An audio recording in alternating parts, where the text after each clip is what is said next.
जय श्री श्याम सभी श्याम प्रेमियों को। तो चलिए श्रीमद् भागवत गीता के 5वें अध्याय का महात्म्य सुनते हैं। श्री भगवान कहते हैं, हे देवी, आप सब लोगों के द्वारा सम्मानित 5वें अध्याय का महात्म्य संक्षेप से बतलाता हूँ। सावधान होकर सुनो। मध्य देश में पुरुकुत्सपुर नामक एक नगर है। उसमें पिंगल नामक एक ब्राह्मण रहता था। वह वेद पाठी ब्राह्मणों के विख्यात वंश में, जो सर्वथा निष्कलंक था, उत्पन्न हुआ था, किंतु अपने कुल के लिए उचित वेद शास्त्रों के स्वाध्याय को छोड़कर ढोल आदि बजाते हुए उसने नाच गान में ही मन लगाया।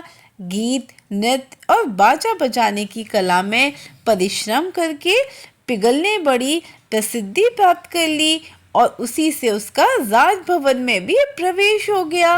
अब वह राजा के साथ रहने लगा और पराई स्त्रियों को बुला बुलाकर उनका उपभोग करने लगा। स्त्रियों के सिवा और कहीं उसका मन नहीं लगता था।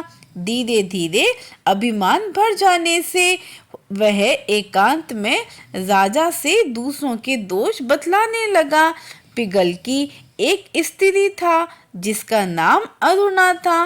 वह नीच कुल में उत्पन्न हुई थी और कामी पुरुषों के साथ विहार करने की इच्छा से सदा उन्हीं की खोज में घूमा करती थी।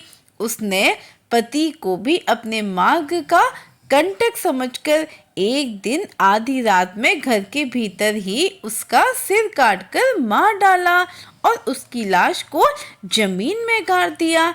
इस प्रकार प्राणों से वियुक्त होने पर वह यमलोक में पहुंचा और भीषण नरकों का उपभोग करके निर्जन वन में गिद्ध हुआ। अरुणा भी भगंदर रोग से अपने सुंदर शरीर को त्याग कर घोर नरक भोगने के पश्चात उसी वन में शुकी हुई। एक दिन वह दाना चुगने की इच्छा से इधर उधर फुदक रही थी। इतने में ही उस गिद्ध ने पूर्व जन्म के वैरक का स्मरण करके उसे अपने तीखे नखों से फाड़ डाला। शुकी घायल होकर पानी से भरी हुई मनुष्य की झोंपड़ी में गिर गई।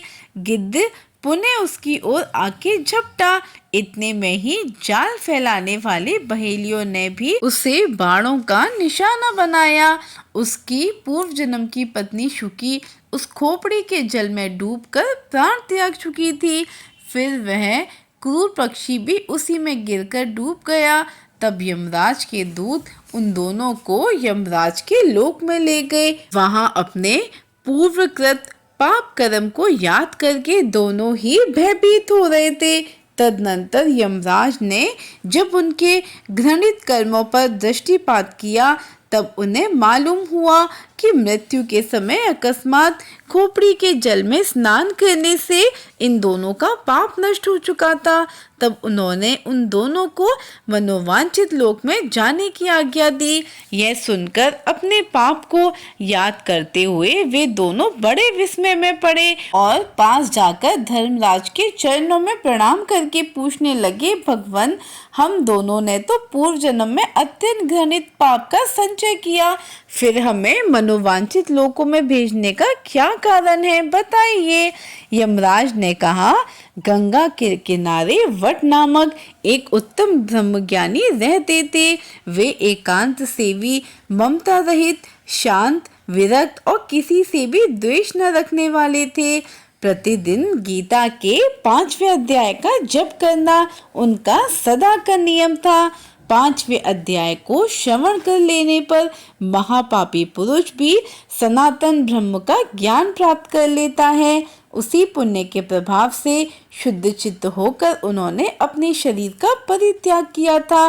गीता के पाठ से जिनका शरीर निर्मल हो गया था, जो आत्मज्ञान प्राप्त कर चुके थे, उन्हीं महात्मा की खोपड़ी का जल पाकर तुम दोनों पवित्र हो गए हो।